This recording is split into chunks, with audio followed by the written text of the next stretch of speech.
Tomorrow marks the 75th anniversary of the bombing at Pearl Harbor. This was a surprise attack on our military, on our country during World War II. As we reflect back, this is an ideal time to remember, during good or bad times, the greatest of the USA.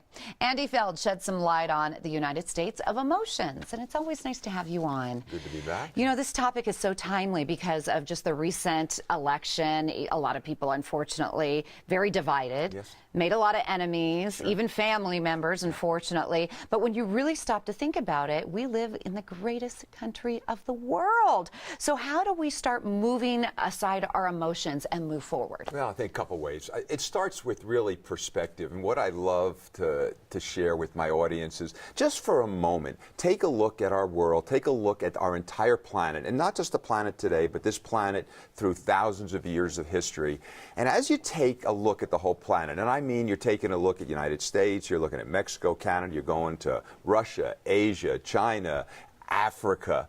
Just for a moment, think about how good do we have it right here, right now. That's true. And, you know, we all have ups and downs every day. I mean, who doesn't? But it's time sometimes just to change our perspective and just for a moment, just really focus on how good we have it. It's just unbelievably good. And why is it important to reflect during good times and bad times that, hey, we are blessed. We live here in America. Well, we do. You know, people are a little bit upset, you know, about the election, you know, one way or another. And, you know, I think what happens is we tend to give that power, our power of joy, our power away to other people.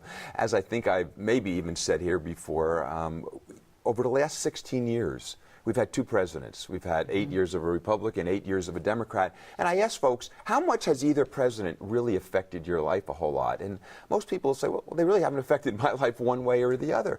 You know, we are responsible for our life. And then when we, in perspective, look at what's out in the world, there is so much for us to be grateful for every day.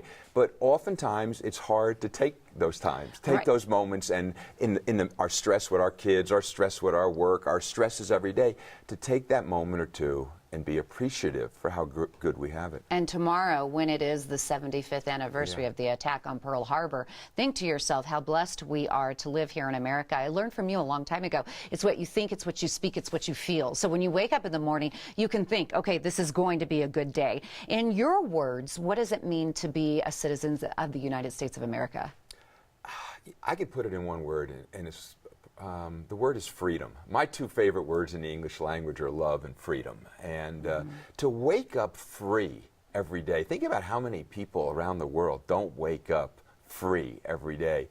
Freedom, this is the word. You know, if you're looking to meditate a little bit, meditate on the word freedom. It just makes you feel good. You put yourself in a place of freedom. We can go and do and be really almost anything we want. And you know, when you think back at Pearl Harbor, it does allow us to realize it hasn't always been this way, unless you're perhaps, you know, my age. I'm a baby boomer, and I grew up, you know, all my parents' friends were World War II veterans in one way or the other. And, you know, as the time has gone by, in 75 years since Pearl Harbor, it's very easy, especially for our young people, to forget that it hasn't always been this way. Well, that's what I was going to ask you. You know, I'm a mom of two teen boys, but I mean, even younger than that, it's difficult with all of the negativity on social media. Yes. How do we address that with our kids to make them understand, no, we are blessed, even with all this going on? I think what we need to do is make them aware of how not only children, but people around the rest of the world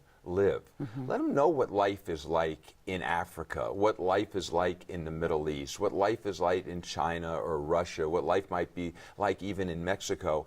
I think so many of our young people today, you know, they're so into their electronics and what's going on with their friends and themselves, that they don't realize not only how good we have it here, but they don't realize what's really going on outside of this wonderful United States. So, you know, I just have grandkids now, not my kids are grown up, but I would say what we can do for our kids is spend some time educating them on what it's like not to live in the United Right, States. absolutely. And we were talking earlier, holiday season, sometimes it brings out the best in people, and they're so nice to others, and they pay it forward. Wouldn't it be nice if that's how it was throughout the entire year, all the time? It would just be awesome. Obviously, we were talking about it, and I have a theory on that. It may sound a little crazy, but I think inside we are all made of love and happiness.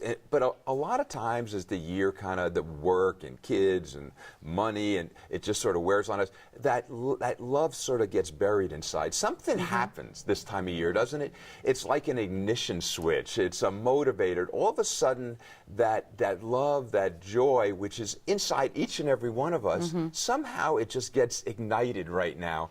And it's just more fun. I mean, everywhere you go to the grocery store, Right. You just meet people, even the way they drive, they seem to be. Wish it was like that all the time. Yeah, but everybody Thank you, seems a Andy. little more forgiving right Yeah, now. always great stuff. You can check out andyfeld.net. That's his web address, andyfeld.net, if you'd like to sign up for his newsletters and receive 3 free chapters of his book, We're Tipping Over. Stay in touch via email. Go to andy@andyfeld.net or on Facebook, Twitter, and Instagram. He will always help you keep a smile on your face.